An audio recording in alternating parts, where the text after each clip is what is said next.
गोदान। लेखक मुंशी प्रेमचंद। कथावाचक सोनम। अध्याय 15। मालती बाहर से तितली है, भीतर से मधुमक्खी। उसके जीवन में हंसी ही हंसी नहीं है। केवल गुड़ खाकर कौन जी सकता है? और जिए भी तो वो कोई सुखी जीवन न होगा। वो हंसती है इसलिए कि उसे इसके भी दाम मिलते हैं। उसका चहकना और चमकना इसलिए नहीं है कि वो चहकने को ही जीवन समझती है, या उसने निजत्व को अपनी आंखों में इतना बढ़ा लिया है कि जो कुछ करे अपने ही लिए करे। नहीं, वो क्योंकि चहकती है और विनोद करती है कि इससे उसके कर्तव्य का भार कुछ हल्का हो जाता है। उसके बाप उन विचित्र जीवों में थे जो केवल जबान की मदद से लाखों के वारे न्यारे करते थे। बड़े बड़े जमींदारों और रईसों की जायदादें बिकवाना, उन्हें कर्ज दिलाना या उनके मामलों को अफसरों से मिलकर तय करा देना, यही उनका व्यवसाय था। दूसरे शब्दों में दलाल थे। इस वर्ग के लोग बड़े प्रतिभावान होते हैं। जिस काम से कुछ मिलने की आशा हो वो उठा लेंगे, किसी न किसी तरह उसे निभा भी देंगे। किसी राजा की शादी किसी राजकुमारी से ठीक करवा दी और 10-20 हजार उसी में मार लिए। यही दलाल जब छोटे छोटे सौदा करते हैं तो टाउट कहे जाते हैं और हम उनसे घृणा करते हैं।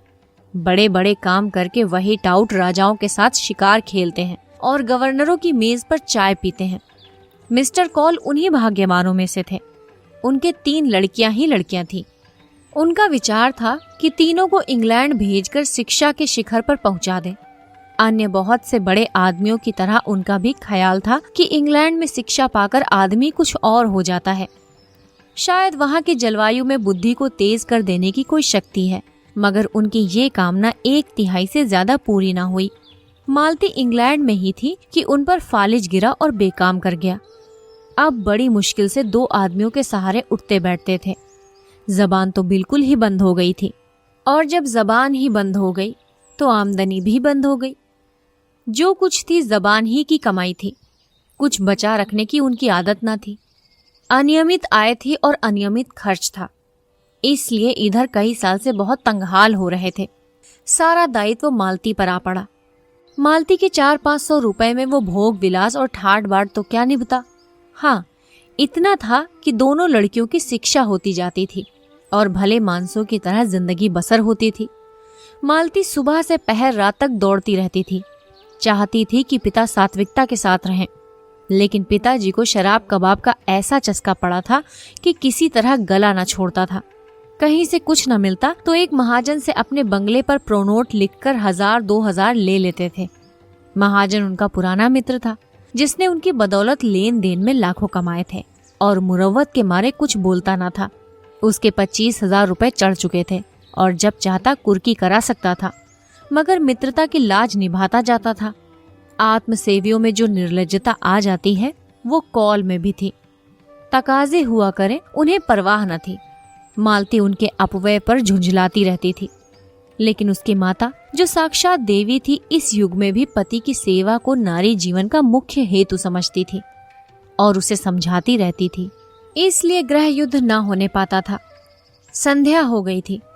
हवा में अभी तक गर्मी थी। आकाश में धुंध छाई हुई थी। मालती और उसकी दोनों बहनें बंगले के सामने घास पर बैठी हुई थी। पानी न पाने के कारण वहां की धूप जल गई थी और भीतर की मिट्टी निकल आई थी। मालती ने पूछा, माली क्या बिल्कुल पानी नहीं देता?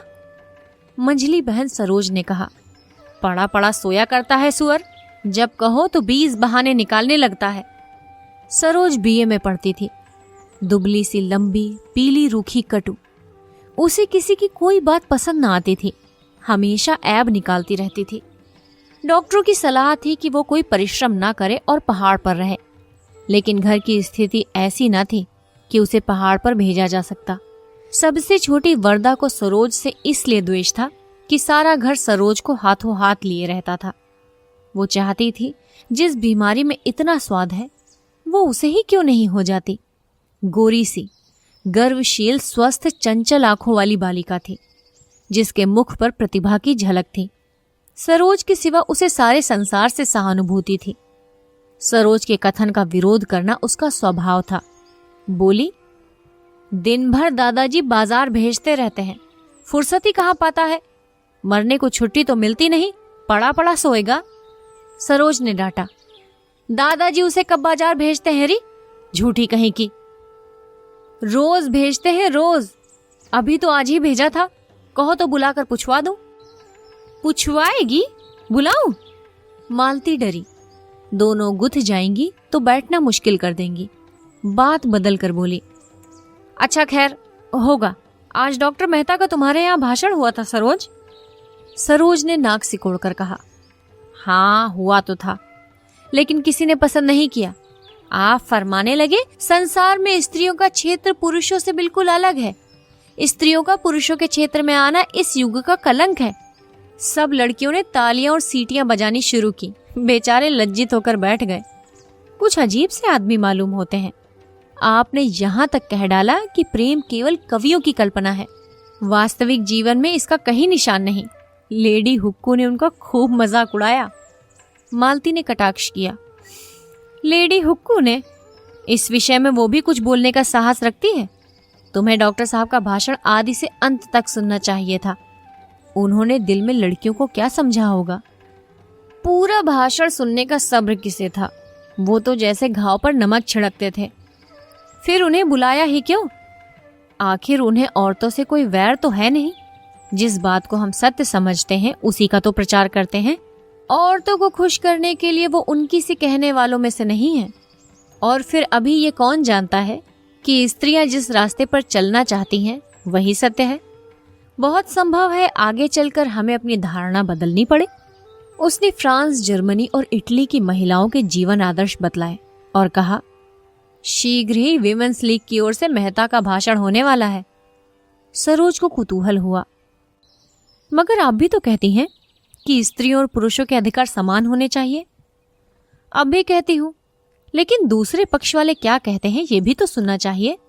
संभव है हम ही गलती पर हों। ये लीग इस नगर की नई संस्था है और मालती के उद्योग से खुली है। नगर की सभी शिक्षित महिलाएं उसमें शरीक हैं। मेहता के पहले भाषण ने महिलाओं में बड़ी हलचल मचा दी थी और लीग ने निश्चय किया था कि उनका खूब दंदा शिकन जवाब दिया जाए। मालती पर ही ये भार डाला गया था। मालती कई दिन तक अपने पक्ष के समर्थन में युक्तियां और प्रमाण खोजती रहीं और भी कई देवियां अपने भाषण लिख रही थी। उस दिन जब मेहता शाम को लीग के हॉल में पहुंचे तो जान पड़ता था कि हॉल फट जाएगा। उन्हें गर्व हुआ। उनका भाषण सुनने के लिए इतना उत्साह, और वो उत्साह केवल मुख पर और आंखों में न था। आज सभी देवियां सोने और रेशम से लदी हुई थी, मानो किसी बारात में आई हो। मेहता को परास्त करने के लिए पूरी शक्ति से काम लिया गया था, और ये कौन कह सकता है कि जगमगाहट शक्ति का अंग नहीं है। मालती ने तो आज के लिए नए फैशन की साड़ी निकाली थी, नए काट के जंपर बनवाए थे और रंग रोगन और फूलों से खूब सजी हुई थी, मानो उसका विवाह हो रहा हो। विमेंस लीग में इतना समारोह और कभी ना हुआ था। डॉक्टर मेहता अकेले थे, फिर भी देवियों के दिल कांप रहे थे। सत्य की एक चिंगारी असत्य के एक पहाड़ को भस्म कर सकती है। सबसे पीछे की सफ में मिर्जा, खन्ना और संपादक जी भी विराज रहे थे। राय साहब भाषण शुरू होने के बाद आए और पीछे खड़े हो गए। मिर्जा ने कहा, आ जाइए, आप भी खड़े कब तक रहिएगा? राय साहब बोले, नहीं भाई, यहाँ मेरा दम घुटने लगेगा, तो मैं खड़ा होता हूँ, आप बैठिए। राय साहब ने उनके कंधे दबाए। तकल्लुफ नहीं, बैठे रहिए, मैं थक जाऊंगा तो आपको उठा दूंगा और बैठ जाऊंगा। अच्छा, मिस मालती सभानेत्री हुई, खन्ना साहब कुछ इनाम दिलवाइए। खन्ना ने रोनी सूरत बनाकर कहा, अब मिस्टर मेहता पर ही निगाह है, मैं तो गिर गया। मिस्टर मेहता का भाषण शुरू हुआ। देवियों, जब मैं इस तरह आपको संबोधित करता हूं तो आपको कोई बात खटकती नहीं। आप इस सम्मान को अपना अधिकार समझती हैं, लेकिन आपने किसी महिला को पुरुष के प्रति देवता का व्यवहार करते सुना है? उसे आप देवता कहें तो वो समझेगा आप उसे बना रही हैं। आपके पास दान देने के लिए दया है, श्रद्धा है, त्याग है। पुरुष के पास दान देने के लिए क्या है? वो देवता नहीं, लेवता है। वो अधिकार के लिए हिंसा करता है, संग्राम करता है और कलह करता है। तालियां बजी। राय साहब ने कहा, औरतों को खुश करने का इसने कितना अच्छा ढंग निकाला है। बिजली संपादक को बुरा लगा। कोई नई बात नहीं, मैं कितनी ही बार ये भाव व्यक्त कर चुका हूं। मेहता आगे बढ़े। इसलिए जब मैं देखता हूं हमारी उन्नत विचार वाली देवियां उस श्रद्धा और दया और त्याग के जीवन से असंतुष्ट होकर संग्राम, कलह और हिंसा के जीवन की ओर दौड़ रही हैं और समझ रही हैं कि यही सुख का स्वर्ग है, तो मैं उन्हें बधाई नहीं दे सकता। मिसेस खन्ना ने मालती की ओर सगर्व नेत्रों से देखा। मालती ने गर्दन झुका ली। खुर्शीद बोले, अब कहिए। मेहता दिलेर आदमी है, सच्ची बात कहता है और मुंह पर। बिजली संपादक ने नाक सिकोड़ी। अब वो दिन लद गए जब देवियां इन चकमों में आ जाती थी। उनके अधिकार हड़पते जाओ और कहते जाओ, आप तो देवी हैं, लक्ष्मी है, माता हैं। मेहता आगे बढ़े। स्त्री को पुरुष के रूप में, पुरुष के कर्म में रत देकर मुझे उसी तरह वेदना होती है जैसे पुरुष को स्त्री के रूप में स्त्री के कर्म करते देखकर। मुझे विश्वास है ऐसे पुरुषों को आप अपने विश्वास और प्रेम का पात्र नहीं समझती, और मैं आपको विश्वास दिलाता हूँ ऐसी स्त्री भी पुरुष के प्रेम और श्रद्धा का पात्र नहीं बन सकती। खन्ना के चेहरे पर दिल की खुशी चमक उठी। राय साहब ने चुटकी ली। आप बहुत खुश हैं खन्ना जी? खन्ना बोले, मालती मिले तो पूछूं, अब कहिए। मेहता आगे बढ़े। मैं प्राणियों के विकास में स्त्री के पद को पुरुष के पद से श्रेष्ठ समझता हूं, उसी तरह जैसे प्रेम, त्याग और श्रद्धा को हिंसा, संग्राम और कलह से श्रेष्ठ समझता हूं। अगर हमारी देवियां सृष्टि और पालन के देव मंदिर से हिंसा और कलह के दानव क्षेत्र में आना चाहती हैं, तो उससे समाज का कल्याण न होगा। मैं इस विषय में दृढ़ हूं। पुरुष ने अपने अभिमान में अपनी कीर्ति को अधिक महत्व दिया। वो अपने भाई का स्वत्व छीनकर और उसका रक्त बहाकर समझने लगा उसने बहुत बड़ी विजय पाई। जिन शिशुओं को देवियों ने अपने रक्त से सिरजा और पाला, उन्हें बम, मशीन गन और सहस्त्रों टैंकों का शिकार बनाकर वो अपने को विजेता समझता है। और जब हमारी ही माताएं उसके माथे पर केसर का तिलक लगाकर और उसे अपनी असीसों का कवच पहनाकर हिंसा क्षेत्र में भेजती हैं, तो आश्चर्य है कि पुरुष ने विनाश को ही संसार के कल्याण की वस्तु समझा और उसकी हिंसा प्रवृत्ति दिन पर दिन बढ़ती गई। और आज हम देख रहे हैं कि ये दानवता प्रचंड होकर समस्त संसार को रौंदती, प्राणियों को कुचलती, हरी भरी खेतियों को जलाती और गुलजार बस्तियों को वीरान करती चली जाती है। देवियों, मैं आपसे पूछता हूँ, क्या आप इस दानव लीला में सहयोग देकर इस संग्राम क्षेत्र में उतरकर संसार का कल्याण करेंगी? मैं आपसे विनती करता हूँ, नाश करने वालों को अपना काम करने दीजिए। आप अपने धर्म का पालन किए जाइए। खन्ना बोले, मालती की तो गर्दन नहीं उठती। राय साहब ने इन विचारों का समर्थन किया। मेहता कहते तो यथार्थ ही हैं। बिजली संपादक बिगड़े, मगर कोई नई बात तो नहीं कही। नारी आंदोलन के विरोधी इन्हीं ऊटपटांग बातों की शरण लिया करते हैं। मैं इसे मानता ही नहीं कि त्याग और प्रेम से संसार ने उन्नति की। संसार ने उन्नति की पौरुष से, पराक्रम से, बुद्धि बल से, तेज से। खुर्शीद ने कहा, अच्छा सुनने दीजिएगा या अपनी ही गाइए जाइएगा। मेहता का भाषण जारी था। देवियों, मैं उन लोगों में नहीं हूं जो कहते हैं स्त्री और पुरुष में समान शक्तियां हैं, समान प्रवृत्तियां हैं और उनमें कोई विभिन्नता नहीं है।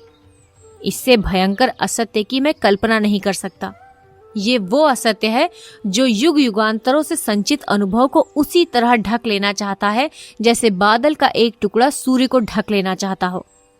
मैं आपको सचेत किए देता हूं कि आप इस जाल में न फंसे। स्त्री पुरुष से उतनी ही श्रेष्ठ है जितना प्रकाश अंधेरे से। मनुष्य के लिए क्षमा, त्याग और अहिंसा जीवन के उच्चतम आदर्श हैं। नारी इस आदर्श को प्राप्त कर चुकी है।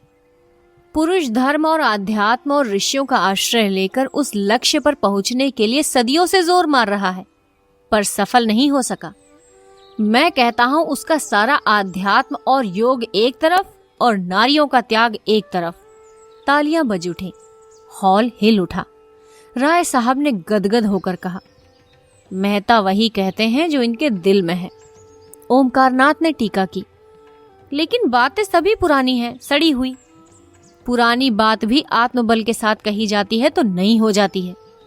जो 1000 रुपए हर महीने फटकार कर विलास में उड़ाता हो, उसमें आत्मबल जैसी वस्तु नहीं रह सकती। ये केवल पुराने विचार की नारियों और पुरुषों को प्रसन्न रखने के ढंग हैं। खन्ना ने मालती की ओर देखा। ये क्यों फूली जा रही है? इन्हें तो शर्माना चाहिए।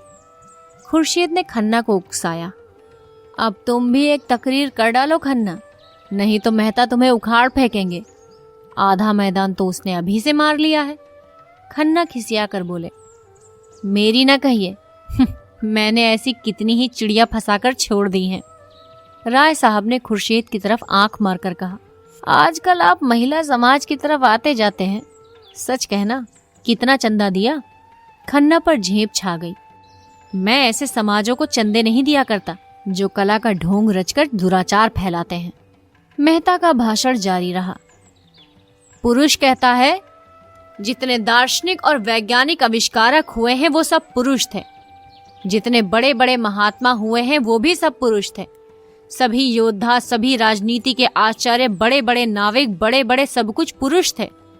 लेकिन इन बड़ों बड़ों के समूहों ने मिलकर किया क्या?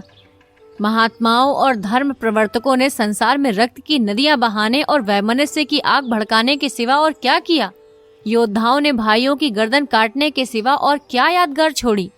राजनीतिज्ञों की निशानी अब केवल लुप्त साम्राज्यों के खंडहर रह गए हैं और आविष्कारकों ने मनुष्यों को मशीन का गुलाम बना देने के सिवा और क्या समस्या हल कर दी? पुरुषों की रची हुई इस संस्कृति में शांति कहाँ है? सहयोग कहाँ है? ओमकारनाथ उठकर जाने को हुए। विलासियों के मुंह से बड़ी बड़ी बातें सुनकर मेरी देह भस्म हो जाती है। खुर्शीद ने उनका हाथ पकड़कर बैठाया। आप भी संपादक जी निरे पोंगा ही रहे। अजी ये दुनिया है जिसके जो जी में आता है बकता है। कुछ लोग सुनते हैं और तालियां बजाते हैं, किस्सा खत्म। ऐसे ऐसे बेशुमार महते आएंगे और चले जाएंगे और दुनिया अपनी रफ्तार से चलती रहेगी। यहां बिगड़ने की कौन सी बात है? असत्य सुनकर मुझसे सहा नहीं जाता।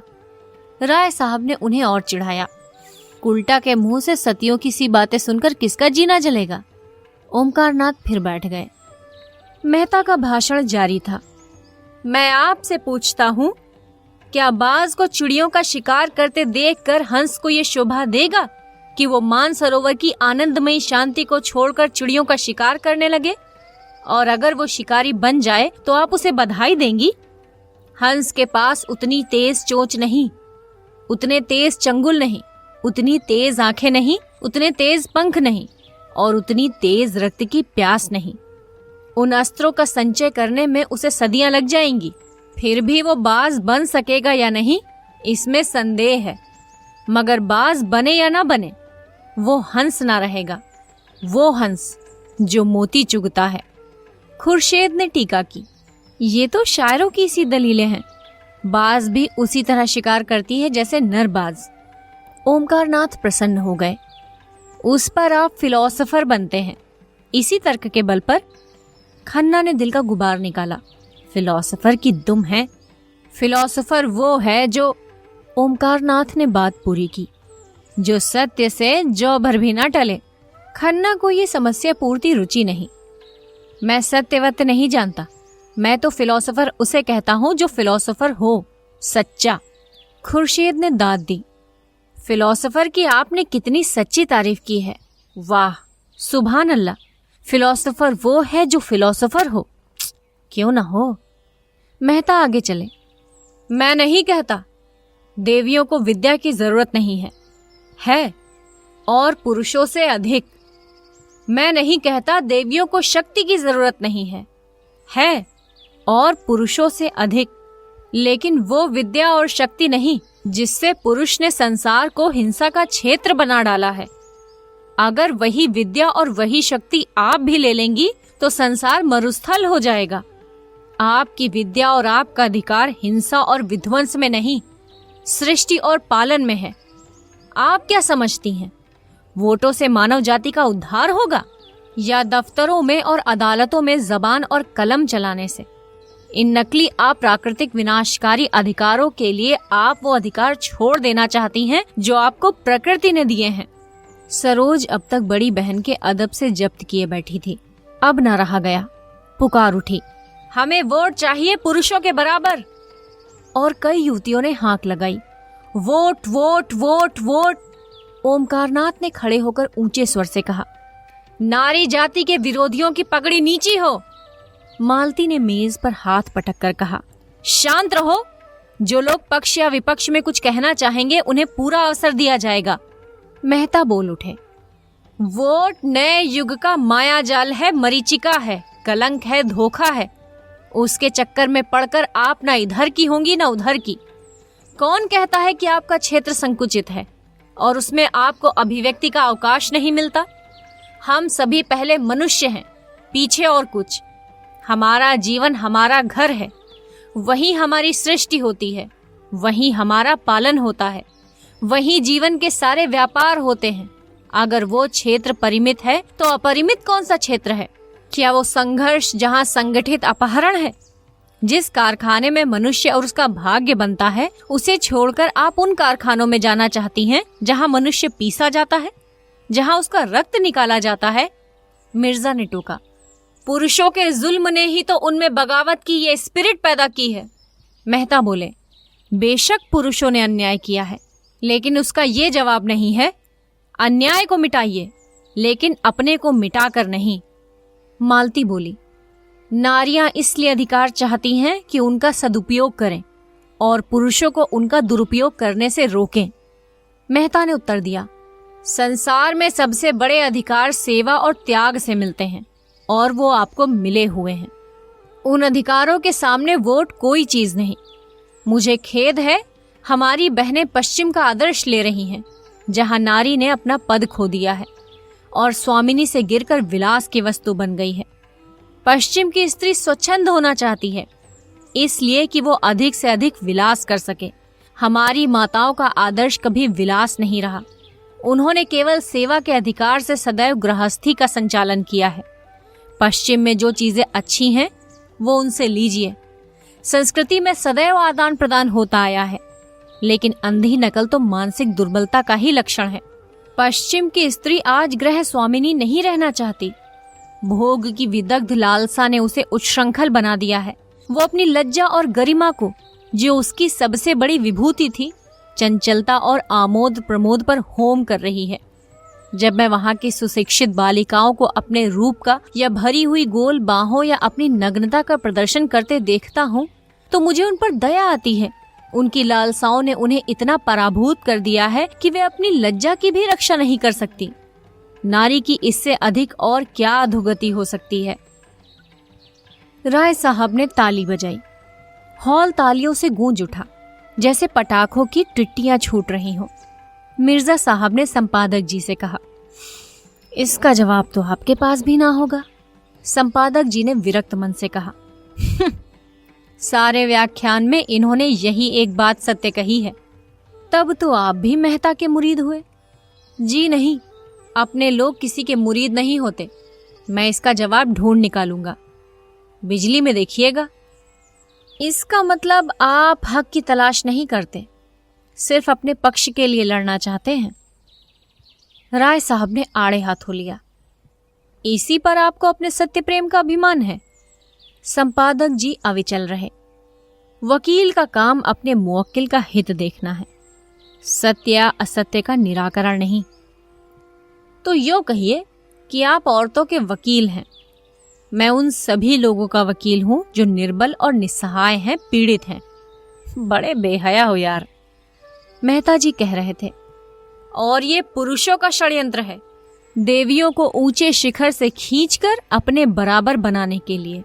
उन पुरुषों का जो कायर हैं, जिनमें वैवाहिक जीवन का दायित्व संभालने की क्षमता नहीं है, जो स्वच्छंद काम क्रीड़ा की तरंगों में सांडों की भांति दूसरों की हरी भरी खेती में मुंह डालकर अपनी कुत्सित लालसाओं को तृप्त करना चाहते हैं। पश्चिम में इनका षड्यंत्र सफल हो गया और देवियां तितलियां बन गईं। मुझे ये कहते हुए शर्म आती है कि इस त्याग और तपस्या की भूमि भारत में वही हवा चलने लगी है। विशेषकर हमारी शिक्षित बहनों पर वो जादू बड़ी तेजी से चढ़ रहा है। वो गृहिणी का आदर्श त्याग कर तितलियों का रंग पकड़ रही हैं।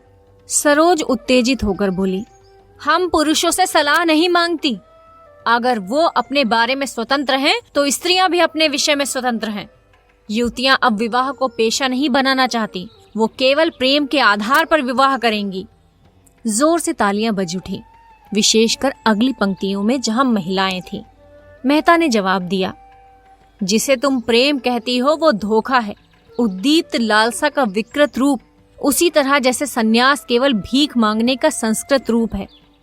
वो प्रेम अगर वैवाहिक जीवन में कम है तो मुक्त विलास में बिल्कुल नहीं है। सच्चा आनंद, सच्ची शांति केवल सेवा व्रत में है। वही अधिकार का स्रोत है, वही शक्ति का उद्गम है। सेवा ही वो सीमेंट है जो दंपति को जीवन पर्यंत स्नेह और सहचर्य में जोड़े रखता है, जिस पर बड़े बड़े आघातों का भी कोई असर नहीं होता। जहां सेवा का अभाव है वही विवाह विच्छेद है, परित्याग है, अविश्वास है। और आपके ऊपर पुरुष जीवन की नौका का कर्णधार होने के कारण जिम्मेदारी ज्यादा है। आप चाहे तो नौका को आंधी और तूफानों में पार लगा सकती हैं, और आपने असावधानी की तो नौका डूब जाएगी और उसके साथ आप भी डूब जाएंगी। भाषण समाप्त हो गया। विषय विवादग्रस्त था और कई महिलाओं ने जवाब देने की अनुमति मांगी, मगर देर बहुत हो गई थी, इसलिए मालती ने मेहता को धन्यवाद देकर सभा भंग कर दी। हाँ, सूचना दे दी गई कि अगले रविवार को इसी विषय पर कई देवियां अपने विचार प्रकट करेंगी। राय साहब ने मेहता को बधाई दी। आपने मन की बात कही मिस्टर मेहता, मैं आपके एक एक शब्द से सहमत हूँ। मालती हंसी। आप क्यों ना बधाई देंगे, चोर चोर मौसेरे भाई जो होते हैं ना। मगर ये सारा उपदेश गरीब नारियों ही के सिर पर क्यों थोपा जाता है? उन्हीं के सिर पर ये क्यों आदर्श, मर्यादा और त्याग सब कुछ पालन करने का भार पटका जाता है? मेहता बोले, इसलिए कि वो बात समझती हैं। खन्ना ने मालती की ओर अपनी बड़ी बड़ी आंखों से देखकर कहा, मानो उसके मन की बात समझने की चेष्टा करते हुए कहा, डॉक्टर साहब के ये विचार मुझे तो कोई 100 साल पिछड़े हुए मालूम होते हैं। मालती ने कटु होकर पूछा, कौन से विचार? यही सेवा और कर्तव्य आदि। तो आपको ये विचार 100 साल पिछड़े हुए मालूम होते हैं, तो कृपा करके अपने ताजे विचार बतलाइए। दंपति कैसे सुखी रह सकते हैं? इसका कोई ताजा नुस्खा है आपके पास? खन्ना खिसिया गए। बात कही मालती को खुश करने के लिए और वो तिनक उठी। बोली, ये नुस्खा तो मेहता साहब को मालूम होगा। डॉक्टर साहब ने तो बतला दिया, और आपके ख्याल में वो 100 साल पुराना है, तो नया नुस्खा आपको बतलाना चाहिए। आपको ज्ञात नहीं कि दुनिया में ऐसी बहुत सी बातें हैं जो कभी पुरानी हो ही नहीं सकती। समाज में इस तरह की समस्याएं हमेशा उठती रहती हैं और हमेशा उठती रहेंगी। मिसेस खन्ना बरामदे में चली गई थी। मेहता ने उनके पास जाकर प्रणाम करते हुए पूछा, मेरे भाषण के विषय में आपकी क्या राय है? मिसेस खन्ना ने आंखें झुकाकर कहा, अच्छा था, बहुत अच्छा, मगर अभी आप अविवाहित हैं। तभी नारियां देवियां हैं, श्रेष्ठ हैं, कर्णधार हैं। विवाह कर लीजिए तो पूछूंगी अब नारियां क्या हैं। और विवाह आपको करना पड़ेगा, क्योंकि आप विवाह से मुंह चुराने वाले मर्दों को कायर कह चुके हैं। मेहता हंसे। उसी के लिए तो जमीन तैयार कर रहा हूं। मिस मालती से जोड़ा भी अच्छा है। शर्त यही है कि वो कुछ दिन आपके चरणों में बैठकर आपसे नारी धर्म सीखे। वही स्वार्थी पुरुषों की बात। आपने पुरुष कर्तव्य सीख लिया है। यही सोच रहा हूं कि किससे सीखूं। मिस्टर खन्ना आपको बहुत अच्छी तरह सिखा सकते हैं। मेहता ने कह कहा मारा, नहीं नहीं, मैं पुरुष कर्तव्य भी आप ही से सीखूंगा। अच्छी बात है, मुझी से सीखिए। पहली बात यही है कि भूल जाइए कि नारी श्रेष्ठ है और सारी जिम्मेदारियां उसी पर हैं। श्रेष्ठ पुरुष है और उसी पर गृहस्थी का सारा भार है।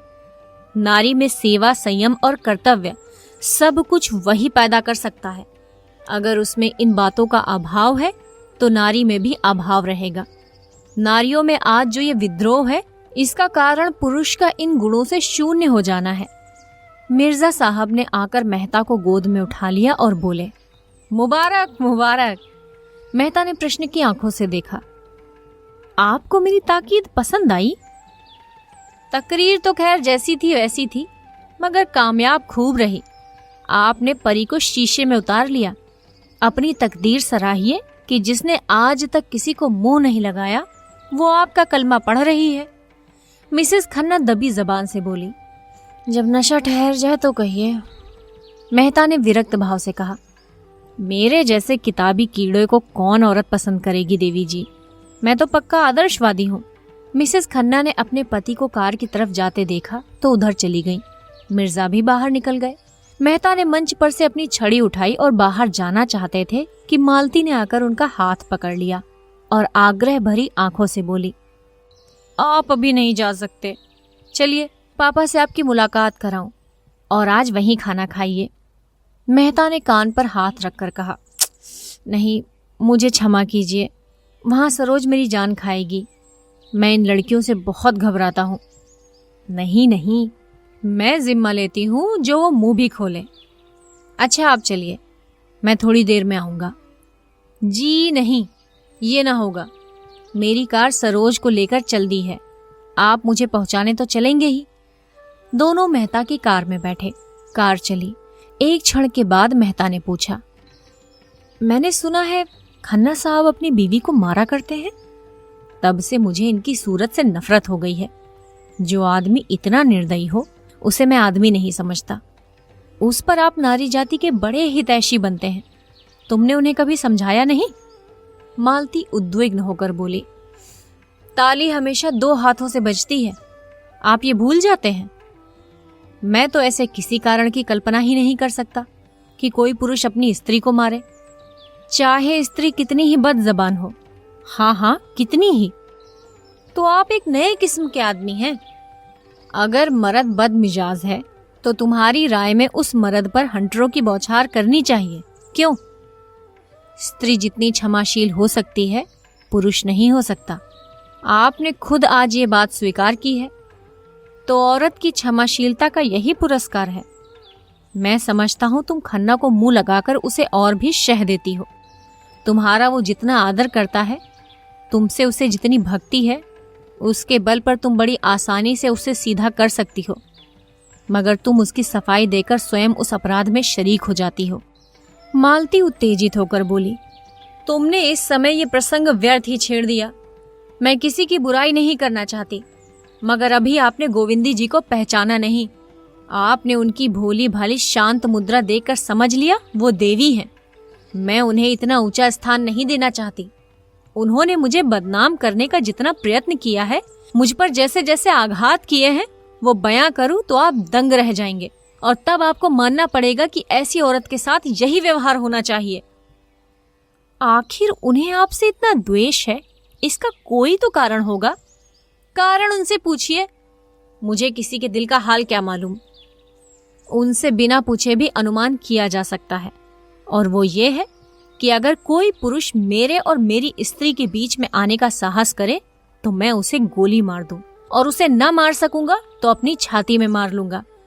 इसी तरह अगर मैं किसी स्त्री को अपने और अपने पति के बीच में लाना चाहूं तो मेरी पत्नी को अधिकार है कि वो जो चाहे करे। इस विषय में मैं कोई समझौता नहीं कर सकता। ये अवैज्ञानिक मनोवृत्ति है जो हमने अपने बनैले पूर्वजों से पाई है, और आजकल कुछ लोग इसे असभ्य और असामाजिक व्यवहार कहेंगे, लेकिन मैं अभी तक उस मनोवृत्ति पर विजय नहीं पा सका और ना पाना चाहता हूँ। इस विषय में मैं कानून की परवाह नहीं करता। मेरे घर में मेरा कानून है। मालती ने तीव्र स्वर में पूछा, लेकिन आपने ये अनुमान कैसे कर लिया कि मैं आपके शब्दों में खन्ना और गोविंदी के बीच आना चाहती हूँ? आप ऐसा अनुमान करके मेरा अपमान कर रहे हैं। मैं खन्ना को अपनी जूतियों के नोक के बराबर भी नहीं समझती। मेहता ने अविश्वास भरे स्वर में कहा, ये आप दिल से नहीं कह रही हैं मिस मालती? क्या आप सारी दुनिया को बेवकूफ समझती हैं? जो बात सभी समझ रहे हैं, अगर वही बात मिसेस खन्ना भी समझे तो मैं उन्हें दोष नहीं दे सकता। मालती ने तिनक कर कहा, दुनिया को दूसरों को बदनाम करने में मजा आता है, ये उसका स्वभाव है। मैं उसका स्वभाव कैसे बदल दूं? लेकिन ये व्यर्थ का कलंक है। हाँ, मैं इतनी बेमुरव्वत नहीं हूं कि खन्ना को अपने पास आते देखकर दुत्कार देती। मेरा काम ही ऐसा है कि मुझे सभी का स्वागत और सत्कार करना पड़ता है। अगर कोई उसका कुछ और अर्थ निकालता है तो वो मालती का गला भर आ गया और उसने मुंह फेरकर रुमाल से आंसू पोंछे। फिर 1 मिनट बाद बोली, औरों के साथ तुम भी मुझे? इसका दुख है मुझे। मुझे तुमसे ऐसी आशा न थी। फिर कदाचित उसे अपनी दुर्बलता पर खेद हुआ। वो प्रचंड होकर बोली, आपको मुझ पर आक्षेप करने का कोई अधिकार नहीं है। अगर आप भी उन्हीं मर्दों में हैं जो किसी स्त्री पुरुष को साथ देकर उंगली उठाए बिना नहीं रह सकते, तो शौक से उठाइए, मुझे रत्ती भर परवाह नहीं। अगर कोई स्त्री आपके पास बार बार किसी न किसी बहाने से आए, आपको अपना देवता समझे, हर एक बात में आपसे सलाह ले, आपके चरणों के नीचे आंखें बिछाए, आपका इशारा पाते ही आग में कूदने को तैयार हो, तो मैं दावे से कह सकती हूँ आप उसकी उपेक्षा ना करेंगे। अगर आप उसे ठुकरा सकते हैं तो आप मनुष्य नहीं हैं। उसके विरुद्ध आप कितने ही तर्क और प्रमाण लाकर रख दें, लेकिन मैं मानूंगी नहीं। मैं तो कहती हूँ उपेक्षा तो दूर, ठुकराने की बात ही क्या, आप उस नारी के चरण धोकर पिएंगे और बहुत दिन गुजरने के पहले ही वो आपकी हृदयेश्वरी होगी। मैं आपसे हाथ जोड़कर कहती हूँ, मेरे सामने खन्ना का नाम कभी न लीजिएगा। मेहता ने इस ज्वाला में मानो हाथ सेकते हुए कहा, शर्त यही है कि मैं खन्ना को आपके साथ ना देखूं। मैं मानवता की हत्या नहीं कर सकती। वो आएंगे तो मैं उन्हें दुरदुराऊंगी नहीं। उनसे कहिए अपनी स्त्री के साथ सज्जनता से पेश आएं। मैं किसी के निजी मामले में दखल देना उचित नहीं समझती, ना मुझे इसका अधिकार है। तो आप किसी की जबान नहीं बंद कर सकती। मालती का बंगला आ गया। कार रुक गई। मालती उतर पड़ी और बिना हाथ मिलाए चली गई।